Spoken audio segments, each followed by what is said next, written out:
بچوں کو لے کر غیر مسلم ملک میں شفٹ ہونا. میرے شوہر ساؤتھ کوریا میں جاب کرتے ہیں. اگر ہم وہاں شفٹ ہونا چاہیں تو کیا بچوں کی پرورش کے لحاظ سے غیر مسلم ملک میں رہنا بہتر ہوگا یا نہیں؟ کیونکہ وہاں کو ایجوکیشن بھی ہوگی اور اردو اسلامیات وغیرہ کے مضامین بھی نہیں ہوں گے. مسز افتخار پاکستان سے. میرا مشورہ یہی ہے کہ آپ یہ کام نہ کریں. بچے برباد ہونے کا پورا انتظام ہو جاتا ہے وہاں پر. میں نہیں کہہ رہا جو لوگ باہر رہتے ہیں ان کے بچے برباد ہیں. بعض لوگ باہر ملکوں میں رہتے ہیں, غیر مسلم ملکوں میں, بچے ان کے یہاں سے زیادہ اچھے پلتے ہیں, لیکن میجورٹی کے بچے خراب ہو جاتے ہیں.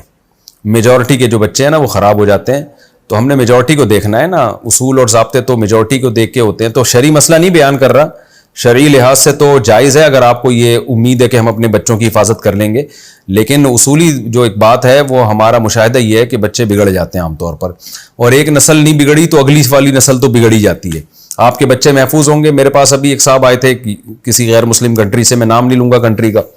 انہوں نے کہا ہمارے دادا موو ہوئے تھے تو اب ہمارے دادا کی اگلی نسل تو کسی حد تک ٹھیک رہی, اس کے بعد جو نسل ہے اس میں ہر خاندان میں ایک نہ ایک ملحد ہے, ایک نہ ایک شخص ایسا ہے یا عورت ایسی ہے جس نے اسلام چھوڑ دیا ہے.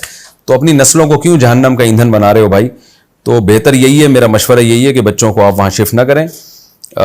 جائیں جاب کریں آپ کے میاں, بچوں کو بھی لے جایا کریں, لیکن پراپر ان کا یہاں ہی رکھیں تو زیادہ بہتر ہے. مشورہ ہے, مشورے میں دونوں رائے ہو سکتی ہیں, کوئی یقینی بات نہیں ہے, لیکن تجربے کی بیس پہ میں ایک بات بتا رہا ہوں.